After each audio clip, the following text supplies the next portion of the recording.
it is not intended to be judged actually as a performance, but actually as a written work.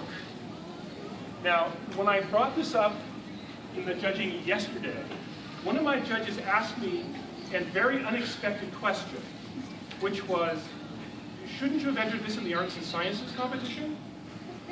And my answer to that, because I was caught off guard, was basically to cite that the rules of the Kingdom Bardic competition have always allowed composition entries.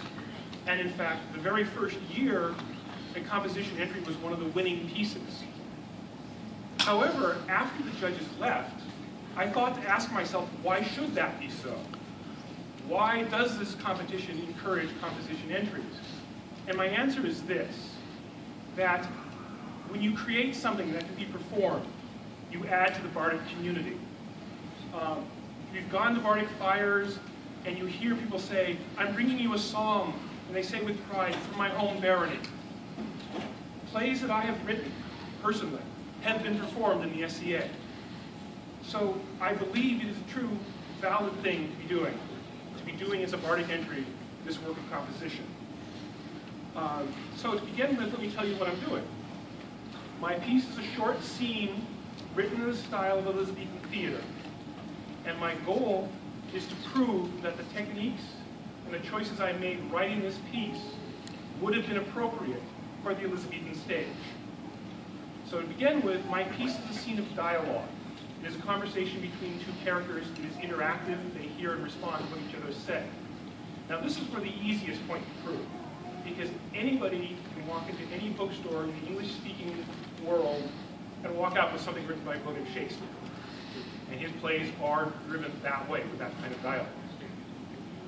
However, there are several other pieces that must come together to make a full Elizabethan-style production. I'd like to talk briefly about the content of my scene.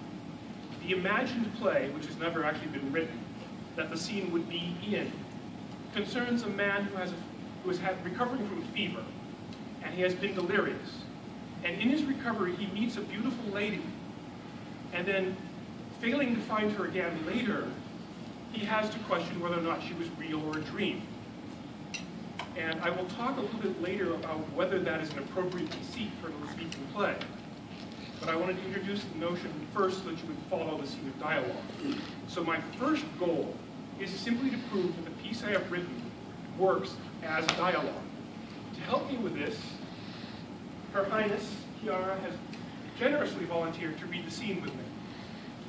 So we are going to read the scene as a sort of a listening sample, as a proof that it functions. But ideally, this scene should be able to be handed to any two actors and be read effectively as a piece of theater. What man, while waking, sees a sight so rare? Am I dreaming still? Dream you now, my lord. I must, for daylight hours hold no compare, and night alone such visions does afford. I wish you dreams, but not alone, for dear sleep's restful sake. Though rest you may require, beyond sleep's silent shore draws fancies near, our hearts repose, and waking we desire nothing but the relief of pleasant dreams. And to our pillows thus in vain return. Here I with waking ears, and yet it seems my eyes asleep for aught I can discern. Oh, would that I could never more to wake. That wish be denied for the wish's sake. The sleep that does not end comes soon enough and leaves the living with the loss. Peace, friend. The hand of death is cold and rough. To hold this dream is all I do intend. May all your dreams be long and gentle then. To restful repose may you now return. And let sweet Morpheus kind fancies send to bathe you in clouds and ease all concern. Awake or sleep, let me now abide, and never from this moment change my state. Now care I not if mares of night I ride, or awake my returning strength await. For beauty from my dream stands here before, and I cannot but cherish and adore.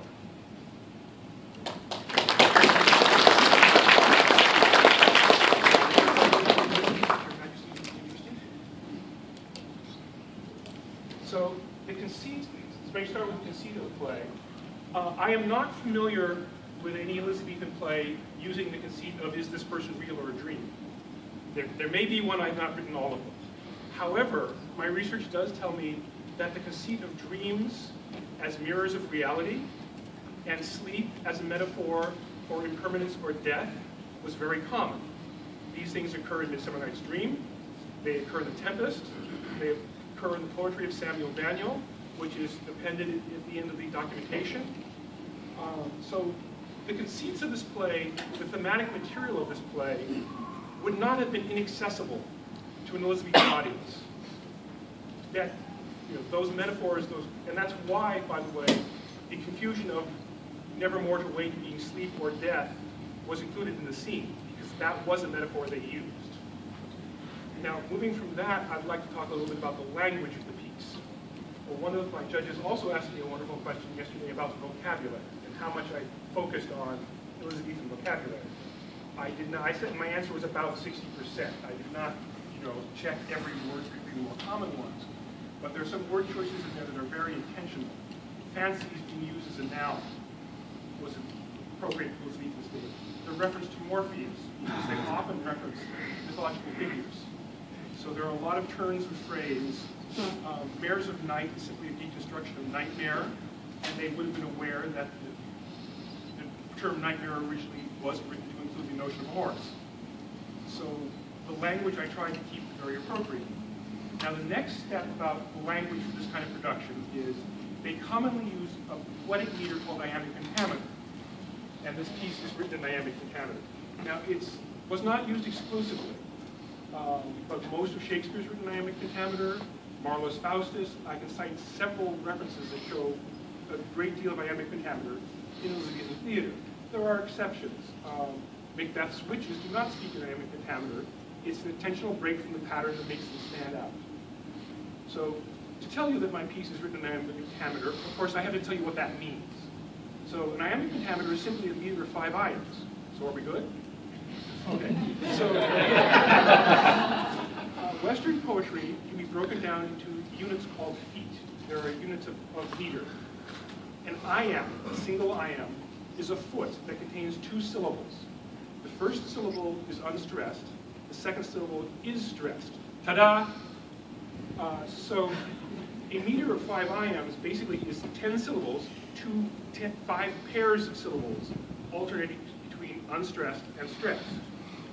Now that sounds very awkward when I describe it, but actually iambic is a very natural pattern for the English language. So, to example, shall I compare thee to a summer's day? Shall I compare thee to a summer's day? 87 years ago. So it's not just for Elizabethans. I wonder if it's going to rain. I wonder if it's going to rain.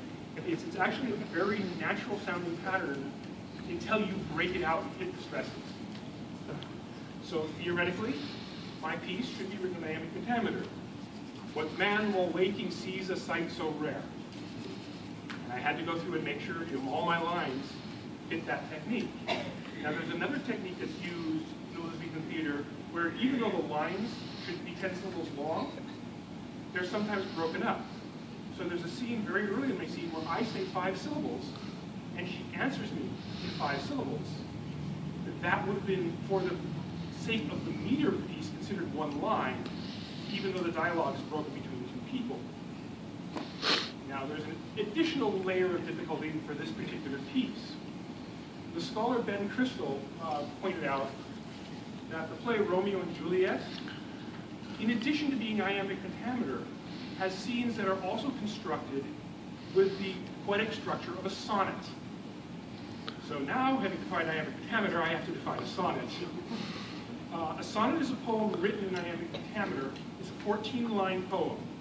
Now there are different types of sonnets, Petrarchan, Elizabethan, Italian. Obviously we're concerned with the Elizabethan sonnet. So the structure for Elizabethan sonnet is you have 3 quatrains, 3 stanzas of 4 lines each, followed underneath by a couplet, the remaining 2 lines. And it has a specific rhyme scheme. The first and the third line of each quatrain, and the second and the fourth line of each quatrain rhyme. And the last 2 lines of the couplet of the sonnet also rhyme themselves. This piece is exactly 28 lines. And the reason this piece is exactly 28 lines is it's 2 sonnets. Now what's interesting is, so when I first looked to Romeo and Juliet, which is the play cited as doing this, the opening monologue, which is basically a narration, two houses, both alike in dignity, in fair Verona, where we lay our scene, is a sonnet. And I know that's pretty cool. But the actual scene that Ben Crystal was referring to is the scene where Romeo and Juliet first meet each other. It's not a monologue. It's a scene of actual dialogue, conversation between two people. And it still breaks down into the form of a sonnet. And so I actually have in my documentation that scene as it was presented in the first folio. And it's basically how Shakespeare wrote the scene. And then I took it out and I wrote it not as a piece of dialogue, but as in a couplet, and it works perfectly. So the piece I've written is composed of 2 sonnets. Now this is the fun part. I made a mistake. Basically, although my piece follows all the formal structure of a sonnet, the first 14 lines have a problem. And that is, they don't follow the thematic constructs of a sonnet. The first quatrain introduces a theme, and then the theme is expounded upon or contradicted, and finally the couplet sums everything up and gives you a nice closure. So if I borrow this for a second. The end of my first sonnet is, just the rhymed couplet, "Oh, would that I could never more to wake, that wish be denied for the wisher's sake." The 2 lines of the couplet actually contradict each other, and the lines leading up to them do not follow the thematic pattern of a sonnet. So instead of throwing that away, because it's still very good dialogue, I wrote the second half. And the second half follows a very careful thematic pattern. Each 4 lines, regardless of who's speaking them, build on the idea. And the ending of that one, "For beauty from my dream stands me before, and I cannot but worship and adore," cherish and adore, I guess, harmoniously completes the piece. So what I learned from doing this is that even in theatrical dialogue, it is much stronger and comes together much more cohesively and gives you a much better product to follow not only the metrical rules, the technical specifications, but also the thematic, almost the spirit of the sonnet as well. So this is basically my argument for the piece. It is a dynamic pentameter. Not only that, it is written in 2 sonnets, which is a form that Shakespeare used, and we can easily pull out of Romeo and Juliet. It is thematically appropriate, it was decent stage, and contains proper vocabulary. So that's my presentation. I'm open to questions. Thank you all.